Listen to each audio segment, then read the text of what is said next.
We're gonna make some chocolate chip cookies today. Okay. Yeah. But the coolest part is that I have this recipe from many, many years ago as part of an email, chain mail. Yeah. What do you mean? There's a long story that goes with these Neiman Marcus cookie recipes. If you had email when email just began, my guess is that you've probably seen some version of this recipe.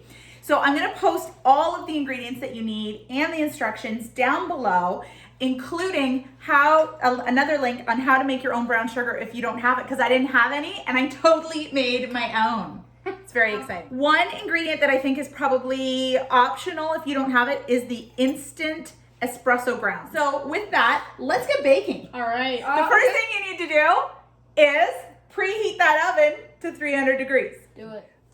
We're gonna put the butter and all our sugars into the mixer and we're gonna blend it all up. Do you know what this is? A sifter? It is a sifter. Do you know how it works?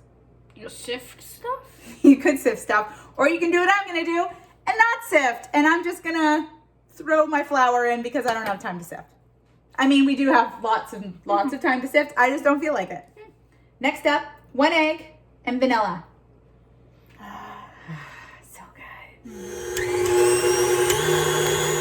Okay, see all this stuff on the sides? Yeah. Yeah, you gotta scrape that down. So in goes my flour, and you're supposed to do this sifted, which I'm clearly not, but you are supposed to do it little by little. So I'm just gonna put it to stir, and I'm just gonna do it a little bit at a time, and let the flour really absorb before you pour any more in. Okay, now that the stand mixer part is done, we need to stir in our instant espresso powder. Boop, boop. And our chocolate chips. Ready? Yeah, sure. Oh, some got stuck. Aw. Chocolate chips. Oh, look at that. This is the perfect excuse to wash your hands.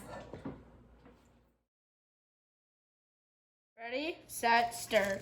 Oh man, this is hard. Okay, so we mixed it all up. In my opinion, there are way too many chocolate chips in this recipe. Whatever. You can adjust the chocolate chips however you see fit. And you can also add things at the end that you might like to enjoy in your cookie.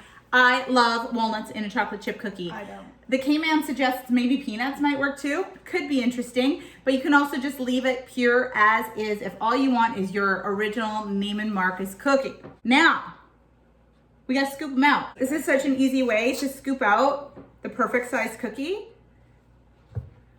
And you can either grease your cookie sheet, you can put down a silicone baking mat, you can get some parchment paper, whatever's easy. I love a silicone baking sheet because it's not wasteful. And then you can see with clean hands, this makes a really nice little ball.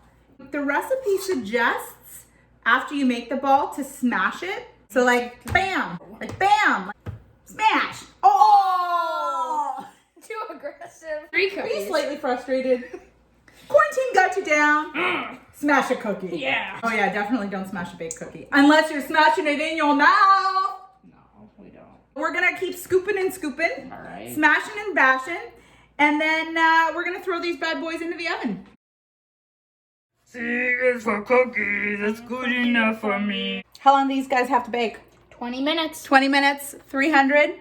Oh, they're gonna be good. Cookie, cookie, cookie. Done. Hooray, you have cookies for days. Enjoy.